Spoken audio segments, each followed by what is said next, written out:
Hi friends, welcome to blueberries kitchen. Blueberries கிச்சனில் இன்றைக்கி நம்ம பார்க்க போகிறது என்னென்னா, கேரளா ஸ்டைல் ஒரு தோரன் ரெசிபி தாங்க. அது கேபேஜை வச்சு தாங்க இன்றைக்கி நம்ம இந்த தோரன் ரெசிபி பண்ண போகிறோம். இப்போ வாங்க நம்ம வீடியோக்குள்ளே போகலாம். வீடியோக்குள்ளே போகிறதுக்கு முன்னாடி இப்போ தான் நீங்கள் ப்ளூபெரிஸ் கிச்சனை முதல் முறையாக பார்க்குறீங்கன்னா மறக்காமல் சப்ஸ்கிரைப் பண்ணிக்கோங்க. பக்கத்தில் இருக்கிற பெல் ஐக்கானையும் ப்ரெஸ் பண்ணிக்கோங்க. அப்படின்னா தான் நான் புதுசாக வீடியோ போட்டேன் என்னோடய வீடியோவை நீங்கள் மறக்காமல் ஃபாலோ பண்ணலாம். இப்போ வாங்க நம்ம ரெசிபிக்குள்ளே போகலாம். நான் கேபேஜ் இந்த மாதிரி பொடியாக கட் பண்ணி எடுத்து வச்சுருக்கேங்க. நல்லா கழுவி தான் நான் எடுத்து வச்சுருக்கேன். 1/2 டீஸ்பூன் அளவுக்கு மஞ்சள் பொடி, உப்பு தேவையான அளவு, 2 பச்சை மிளகாய் இந்த மாதிரி நிகழமாக கட் பண்ணி நான் எடுத்து வச்சுருக்கேங்க. உரப்புக்காக நான் பச்சை மிளகாய் தான் சேர்க்குறேன், வேறு பொடி வகை ஒன்றுமே நான் சேர்க்கலைங்க. இதில் 2 பல் பூண்டு இந்த மாதிரி கட் பண்ணி எடுத்து வச்சுருக்கேங்க. பெரிய பூண்டு இருக்கிறதுனால நான் 2 எடுத்திருக்கேன். சின்ன பூண்டு ஆச்சுன்னா நீங்கள் 3 கூட சேர்க்கலாம். இப்போ நம்ம இதை நல்லா மிக்ஸ் பண்ணி எடுத்துக்கலாம். கை வச்சு கூட நீங்கள் பிசையலாங்க. அப்படி இல்லைன்னா ஸ்பூன் இருந்தால் கூட ஸ்பூன் யூஸ் பண்ணி கூட நம்ம இதை மிக்ஸ் பண்ணி எடுத்துக்கலாம். 1/4 கப்பு அளவுக்கு துருவின தேங்காயும் நான் இதிலே சேர்க்குறேங்க. கேபேஜ் கூடயே சேர்க்குறேன். பெரிய நல்லா மிக்ஸ் பண்ணி எடுத்துக்கலாம். நம்ம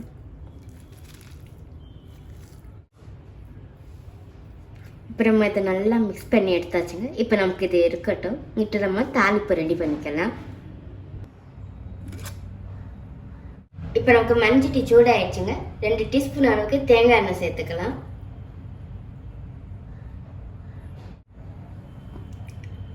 1/2 டீஸ்பூன் அளவுக்கு கடுகு,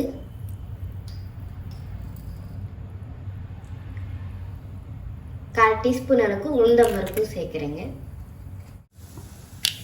இப்போ நம்ம சேர்க்க இந்த கடுகு உளுந்தம் பருப்பு நல்லா பொரிஞ்சு வந்துருச்சுங்க. 10 சின்ன வெங்காயம் பொடியாக கட் பண்ணி வச்சுருக்கேங்க. இப்போ இந்த வெங்காயத்தையும் நம்ம சேர்த்துக்கலாம். கொஞ்சமாக கறிவேப்பிலை. நம்ம இந்த வெங்காயத்தை நல்லா வதக்கி எடுத்துக்கலாம். நம்ம முதல்ல பாருங்க ஃப்ரெண்ட்ஸ், நான் சொன்ன மாதிரி வெங்காயத்தை நல்லா நான் வதக்கி எடுத்துருக்கேன். இப்போ இந்த ஸ்டேஜில் நம்ம மிக்ஸ் பண்ணி வச்சுருக்கிற கேபேஜ் சேர்த்துக்கலாம்.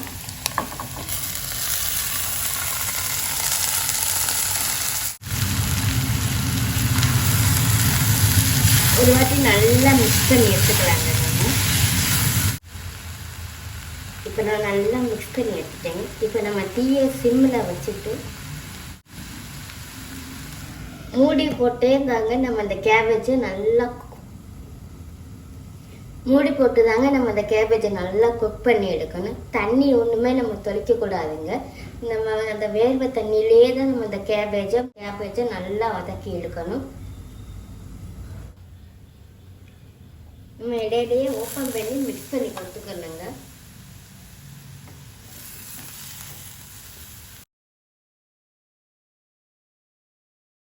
இப்போ நம்ம மறுபடியும் மூடி போட்டு கேபேஜை நல்லா குக் பண்ணி எடுத்துக்கலாங்க.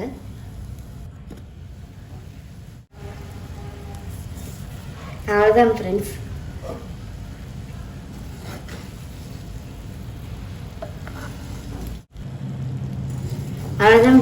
இப்போ நம்மளோட அருமையான Kerala style cabbage toran recipe தான் இன்றைக்கி நம்ம வீடியோவில் பார்த்துருக்கோம். இந்த ரெசிபி உங்களுக்கு பிடிச்சிருக்கும்னு நினைக்கிறேன்.